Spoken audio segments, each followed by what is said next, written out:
जैसे ही कोई इसका नाम लेता है, हम सबके सामने किसी ना किसी का चेहरा आ जाता है। एक टाइम था कि कैंसर औरों को होता था, लेकिन पिछले 10-15 सालों में अपनों को होने लगा है। लेकिन ट्रीटमेंट का खर्च अब भी बहुत लोगों की पहुंच के बाहर है। हम सब उन केसेस के बारे में जानते हैं, अक्सर सुनते हैं, जहां लोगों ने अपने इन्वेस्टमेंट्स, अपने एसेट्स, यहां तक कि अपने घर तक बेच दिए to save a loved one. अब कैंसर ना होने की टिप तो मेरे पास नहीं है, लेकिन कैंसर से रिलेटेड फाइनेंशियल ट्रॉमा को अवॉइड करने की टिप जरूर है। हाय, आई एम वानी और इंश्योरेंस के बारे में मैं बहुत ही पैशनेट हूँ। क्यों? क्योंकि ये एक ऐसा एरिया है जो जितना इम्पोर्टेंट है उतना ही मिसअंडरस्टूड भी है। LIC और मैं इस वेब सीरीज के माध्यम से इंश्योरेंस के बारे में कुछ कंफ्यूजन्स दूर करना चाहते हैं। शुरू करें? तो आज की हमारी टिप है कैंसर सर्वाइवल पे, फाइनेंशियली ऑफ कोर्स। सबसे इंपॉर्टेंट चीज जो हमें ध्यान में रखनी है वो है कि हमारे पास बहुत ही लिमिटेड कंट्रोल है इस सिचुएशन में। हम अपनी हेल्थ का अच्छा ध्यान रख सकते हैं, रिस्क फैक्टर्स से दूर रह सकते हैं, लेकिन इसकी कोई गारंटी नहीं कि ये सारे प्रिकॉशंस लेने के बाद भी हम 100% सेफ रहेंगे। हम अपने चांसेस कम जरूर कर सकते हैं, but we can not bring these to zero. आजकल कितनी रिसर्च ऐसी है जो रोजमर्रा की चीजों को कैंसर से लिंक करती हैं, जैसे कि माइक्रोवेव्स, प्लास्टिक बॉटल्स वगैरह वगैरह वगैरह। हमें लगता है कि केवल स्मोकिंग और तंबाकू जैसी जानलेवा आदतों से दूर रहें तो हम कैंसर से भी दूर हैं, मगर अफसोस कि अब ऐसा नहीं है। सो इट्स एक्सट्रीमली इम्पोर्टेंट कि हम रेगुलर मेडिकल चेकअप्स कराएं। जितना अर्ली डिटेक्शन उतना बेटर प्रोग्नोसिस और उतना ही छोटा ट्रीटमेंट।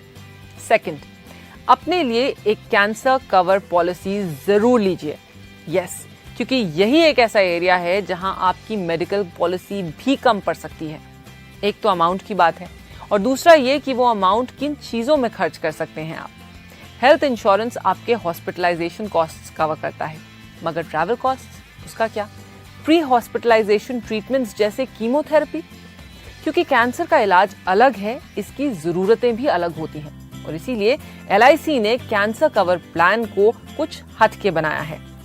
कैंसर पेशेंट्स की पहली जरूरत कैश इन हैंड, ट्रीटमेंट के लिए ही नहीं मगर ट्रीटमेंट से रिलेटेड हर छोटे बड़े खर्च के लिए। कई बार हम जिस शहर में होते हैं उस शहर में स्पेशलाइज्ड कैंसर हॉस्पिटल्स होते ही नहीं। कितनी फैमिलीज ऐसी हैं जिनको शहर बदलने पड़ते हैं, क्योंकि अक्सर कैंसर का ट्रीटमेंट 1-2 साल तक चलता है। कैंसर पॉलिसीज में आपको अपने कवर का 100% पे आउट मिल जाता है अगर डायग्नोसिस मेजर स्टेज की हो। साथ में कवर का 1% हर महीने।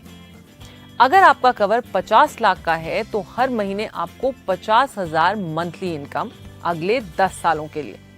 कैंसर के साथ लड़ने के लिए पूरी स्ट्रेंथ चाहिए होती है और इस समय नौकरी या बिजनेस होल्ड पे जाता ही है। तो ये जो एक्स्ट्रा मंथली इनकम आ रही है वो आपके स्ट्रेस को मैनेज करने में बहुत काम आती है। अगर पेशेंट नहीं रिकवर करते तो उनकी फैमिली को ये मंथली इनकम मिलती है जब तक 10 साल नहीं बीतते। अगर कैंसर माइनर स्टेज का है तो आपको अपने कवर का 25% पे आउट मिल जाता है। सो अगर आपके कवर 20 लाख के हैं तो 5 लाख पे आउट, और बाकी अगर कैंसर मेजर स्टेज तक जाता है तब। और ये सब आपके हर महीने के चाय कॉफी के खर्च से भी कम दाम में। जानते हैं, साल के 3,000 रुपए भी नहीं लगते 25 लाख के कवर के लिए किसी 30 साल के इंसान के लिए, यानी हर महीने के 250 रुपए से भी कम। कैंसर कवर फैमिली के किसी बुजुर्ग की तरह ही है, समय आने पर पीछे नहीं हटता और वो सब करते हैं जिनकी जरूरत है बिना किसी कहासुनी के। डायग्नोसिस से लेकर मंथली इनकम तक आपको बस डायग्नोसिस रिपोर्ट LIC की ब्रांच में सबमिट करनी होती है with no extra paper work. सुन के ही रिलीफ हुआ ना?